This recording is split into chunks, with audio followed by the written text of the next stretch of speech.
22শে June রবিবার পালিত হল মৃত্যুঞ্জয়ী বিপ্লবী গণেশ ঘোষের 125তম জন্মজয়ন্তী।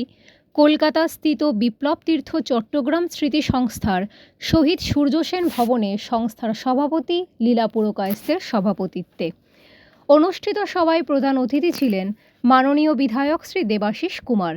প্রধান বক্তা পশ্চিমবঙ্গ ইতিহাস সংসদের সভাপতি অধ্যাপক অরুণ বন্দ্যোপাধ্যায়। বিশেষ অতিথি ছিলেন এশিয়াটিক সোসাইটির প্রাক্তন সাধারণ সম্পাদক ডক্টর সত্যব্রত চক্রবর্তী ও সংস্থার সহসভাপতি ডক্টর পরিমল ভট্টাচার্য।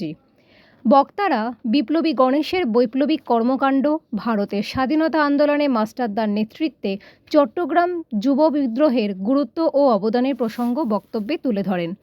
অনুষ্ঠানে দেশাত্মবোধক গান ও নাচ পরিবেশিত হয়। সংস্থার যুগ্ম সম্পাদক তপন বিকাশ দত্তের উপস্থাপনায় সমগ্র অনুষ্ঠানটি সুচারুরূপে উপস্থাপিত হয়। এই উপলক্ষে সংস্থার পক্ষ থেকে বিপ্লবী গণেশ ঘোষের কালক্রমিক জীবনপঞ্জি প্রকাশ করা হয়। এই রকম আরও অনেক সামাজিক চিত্রধারণ দেখার জন্য @thehindu18 subscribe, comment, share, like দিয়ে পাশে থাকবেন। 125তম জন্মজয়ন্তী পালিত হচ্ছে মাস্টারদার সেকেন্ড কমান্ড বিপ্লবী গণেশ ঘোষ। তার এই উপলক্ষে লীলা কর পুরকায়স্থ তিনি তার মতো করে একটু বলবেন। আমাদের এটা কর্তব্য হচ্ছে গণেশদা যে আত্মত্যাগ করেছেন সারা জীবনব্যাপী, সরল সহজ জীবনযাত্রার মধ্যে যে বিপ্লবের যে একটা সাংঘাতিক রকম ডেডিকেশন ছিল, সেটা প্রত্যেকে আমরা অনুভব করেছি। সেই জন্য এই আজকের দিনটার তাৎপর্য এইখানেই। গণেশ ঘোষকে স্মরণ করছি আমরা, শুধুমাত্র গণেশ ঘোষ বলে নয়, তার যে কর্মকাণ্ড এবং তার যে সততা এবং তার যে আত্মত্যাগ এবং সারা সহজ জীবনযাত্রা, যেগুলো আদর্শ হওয়া উচিত, সেটা আজকের দিনে বিরল। সেই জন্য তাকে আমরা বিশেষভাবে স্মরণ করছি এবং নমস্কার জানাচ্ছি। অনেক অনেক ধন্যবাদ। আপনার এখন বয়স কত হলো? 90 বছর। আপনার 90 বছর বয়সে আপনি এরকম একটা অর্গানাইজেশনের প্রধান হয়ে আছেন, কাজকর্ম করছেন। এতদিন করেছি। হ্যাঁ, কাজকর্ম করছেন। তো এই কতটা অনুপ্রাণিত এই বিপ্লবীদের কাছ থেকে? এখানে আসলে মনে হয় যেন তবু একটা মুক্ত হাওয়া পেলাম, একটা মুক্ত হাওয়ার সন্ধানে আমরা আছি। কিন্তু যা করতে চেয়েছি কিচ্ছু করতে পারিনি। আমাদের এখনো পর্যন্ত আমাদের যা ইচ্ছা ছিল করার, সমস্ত কিছুই বাকি রয়ে গেছে। আমাদের পরবর্তী যারা আসবে তারা নিশ্চয়ই সেগুলো করবে। আপনার এমন কি ইচ্ছে ছিল যেটা এটা একদম না করলো না হতো এরকম অর্গানাইজেশনের জন্য? পরিবারটাই বিপ্লবী পরিবার। আমার হাজব্যান্ড 10 বছর জেলে ছিলেন। কি নামটা বলবেন? ডক্টর বিজন বিহারী পুরকায়স্থ। আচ্ছা। উনি কোনো রকম সরকারি কোনো অনুদান বা সাহায্য নেননি।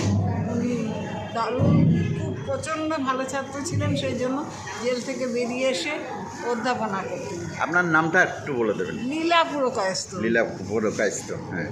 অনেক অনেক ধন্যবাদ। বাংলার অসাধারণ সুন্দর করেছিলেন মাস্টারমশাই মোহাম্মদ ইস্তিকবাল। অদৃষ্টের সঙ্গে অভিশাপ।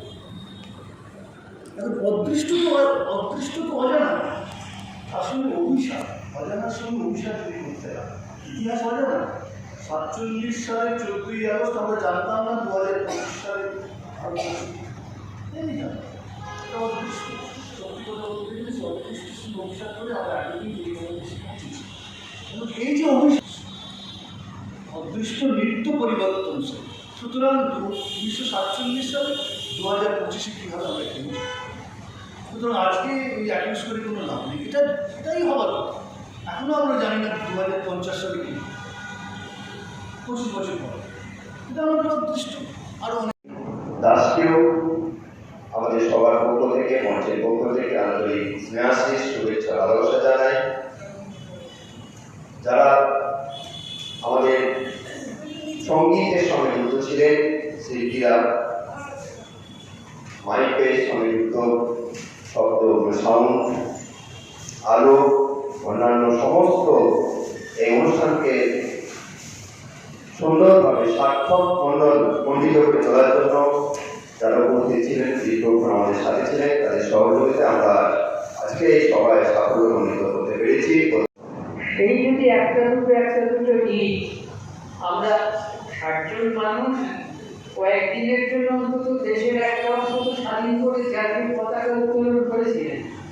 যে বললেন ওরা জানতেন ভবিষ্যৎ কি, তাতে কিছু যায় আসে না, এই কথা মনে জোর স্মরণ করিয়ে দিয়েছেন। একটা ওই চৌদ্র ভিত্তিক মানে চুরি ডাকাতি করে, লুট করে না, এটা লুট তখন পরিবর্তিত হয়েছে কিন্তু এখনো চালু হয়নি। ওই যে বললেন পয়সা বিশ্ববিদ্যালয় চালু কে করবে, আগে চালু করতে মাস্টারমশাইরা, এখন যে মাস্টারমশাই তো নাই।